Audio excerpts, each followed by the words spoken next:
आओ दोस्तों, आज हम सुनते हैं बड़ी मजेदार कहानी, बहू की चतुराई सत्य कहानी। एक गांव में 7 भाई बहन रहते थे।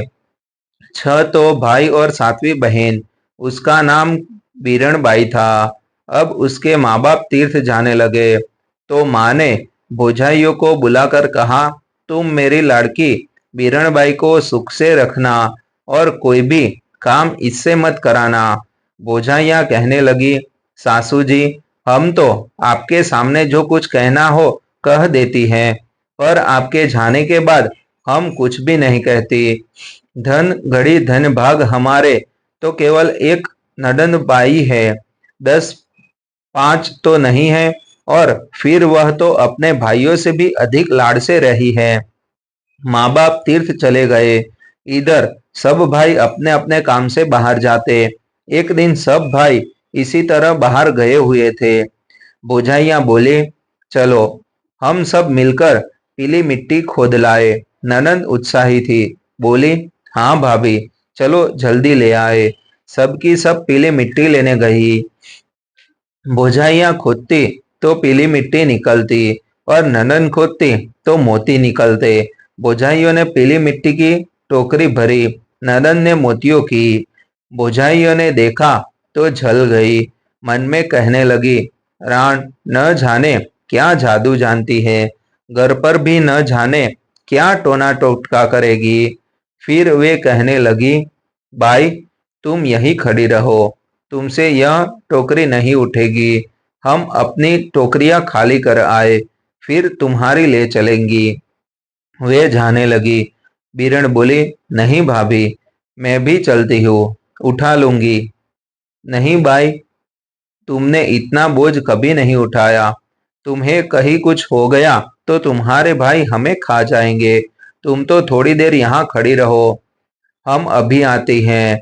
ननद बिचारी खड़ी खड़ी भौजाइयों की बाट जोहने लगी कि भौजाइयाँ अब आती है, अब आती है। और भाभीियों के मन का कपट बेचारी क्या जाने। बैठे बैठे सारा दिन बीत गया और वे नहीं आई। सांझ हो गई। उसी समय वहां से साधुओं की एक टोली निकली। बीरणबाई ने एक साधु से कहा, महाराज, मेरी टोकरी उठवा दो। साधु ने देखा कि लड़की अकेली है। कहा, बच्चा, तू यहाँ अकेली क्यों है? बीरणबाई ने सब हाल कह सुनाया। मौका देखकर साधु ने अपनी टोली में ले गया। बीरणबाई रोने लगी, पर वहां कौन सुनने वाला था। कई दिन हो गए, साधु ने उसे कहीं नहीं जाने दिया। धीरे धीरे वह उसे छोटे मोटे गांव में भिक्षा मांगने भेजने लगा। अब वह सब घर बार कल गई। साधु ने उसे उस गांव में जाने से मना कर दिया था जहां की वह रहने वाली थी। उसने कहा कि उधर तुझे कोई पकड़ लेगा, वहां भीख नहीं मिलेगी। डर के मारे वह बेचारी उधर नहीं जाती थी। एक दिन साधु बीमार था। बीरणबाई को कुछ याद नहीं रहा और भूल से वह उसी गांव की गली में चली गई जहां की वह रहने वाली थी। उसकी एक भौजाई द्वार पर खड़ी थी। बीरणबाई जाकर गाने लगी, 7 भाई की एक बीरणबाई, मोतीड़ा हो खोदते जोगीते पकड़ी। भाई भाई भिख्या दे। 7 भाइयों की एक बीरणबाई थी। उसे मिट्टी खोदते खोदते हुए जोगी ने पकड़ लिया। हे भाई, भिक्षा दे। भाभीियों ने उसे देखा तो ललकार कर भगा दिया। वह सब भाइयों के घर होती हुई आखिर छोटे भाई के द्वार पर पहुंची। वहां भी उसने यही गीत गाया। इतने में उसकी माँ सामने आ गई। कहने लगी, भाई, तू क्या गाती थी? एक बार फिर से तो गा। उसने फिर से गा दिया। माँ की आंखों से आंसुओं की धार बहने लगी। बीरण की आंखें भी डबडबाई। माँ सोच रही थी कि ऐसी ही मेरी बीरणबाई थी, पीली मिट्टी खोदते समय खाने में दबकर मर गई, क्योंकि बोझाइयों ने आकर ऐसा ही बताया था। माँ कहने लगी, भाई, तू रोज आया कर, मैं तुझे अपनी बेटी समझकर खूब चीजें दिया करूंगी। बीरणबाई तो अपनी सब बात याद आ गई।